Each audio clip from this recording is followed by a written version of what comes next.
Number 4 হচ্ছে গিয়ে ambulance সহ কোনো গাড়ি, কোনো যানবাহন, কোনো গাড়ি ওভারটেক করতে পারবে না রিক্সাকে। এটা সরকারিভাবে করতে হবে। মানে অ্যাম্বুলেন্স থেকে রিক্সার বেশি তাড়া থাকে। আপনি অ্যাম্বুলেন্সে একটু দেরিতে গেলেও রুগী মরে যেতে পারে, তবে রিক্সা একটু লেট হয়ে গেলে তাদের রুজি একটা কম হয়ে যাবে। তাহলে আপনি অ্যাম্বুলেন্স আগে না দিয়ে আপনি রিক্সা আগে দিতে হবে। এটা আমাদের রিক্সা চালকদের চতুর্থ দাবি।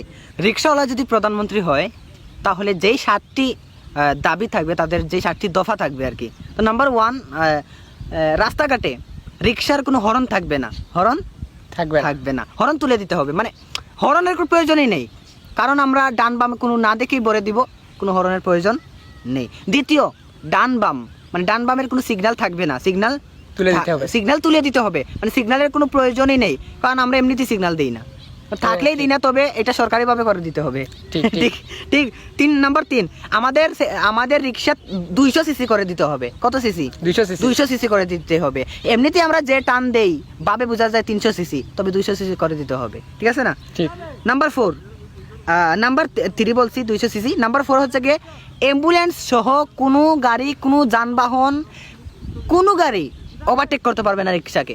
এটা সরকারিভাবে করতে হবে। মানে অ্যাম্বুলেন্স থেকে রিক্সার বেশি তাড়া থাকে।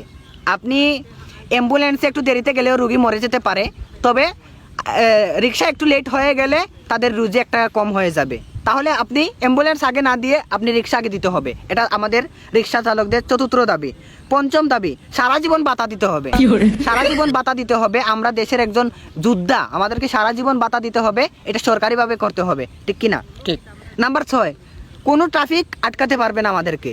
কোনো ট্রাফিক আটকাতে পারবে এমনিতেই পারে না, আমরা ফুটপাত মানুষের দোকানে নিয়ে তুলে দেই, তারপরও এটা সরকারিভাবে করতে হবে।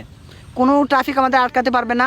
আমাদের মন চাইছে রং সাইডে চলে যাব, আমাদের মন চাইছে আমরা হেলিকপ্টার বানিয়ে ফেলবো, আমাদের মন চাইছে আমরা পানি দিয়ে চলে যাব, যদিও যাই মাঝে মধ্যে। নাম্বার 7, আমরা রিক্সা গাড়ি নিয়ে যে কোনো সময় ডানে বামে না দেখে ঢুকিয়ে দিব, যদি এখনো দেই তাহলে এটা সরকারিভাবে করতে হবে। মানে আমরা রিক্সা চালকরা ডান বাম না দেখে আমরা বলে দিব, এতে কোনো গাড়ি অ্যাক্সিডেন্ট হলে আমাদের কোনো নেই, আমাদের কোনো ক্ষয়ক্ষতি দিতে হবে না, তবে তারা যেন সাবধানে থাকে। তবে আমাদেরকে এটা সরকারি করে দিতে হবে। যদি এখনো মাঝে মাঝে করি যে ডানে বামে না দেখেই বলে দেই, তাহলে এটা সরকারিভাবে করতে হবে। এটাই হচ্ছে গিয়ে আমাদের 7 দফা দাবি। তবে এই 7 দফা দাবি আমাদের সরকার যাতে মেনে নেয়, এই আবেদন করি। তবে এখন না, যদি সরকার হতো রিক্সা চালককেও এটা থাকতো 7 দফা দাবি তাদের। তো আপনারা অবশ্যই জানিয়ে যাবেন এই 7 দফা দাবি কি ঠিক আছে, নাকি আরও বাড়বে, নাকি আরও কমবে, অবশ্যই কমেন্ট করে জানিয়ে যাবেন। আসসালামু আলাইকুম।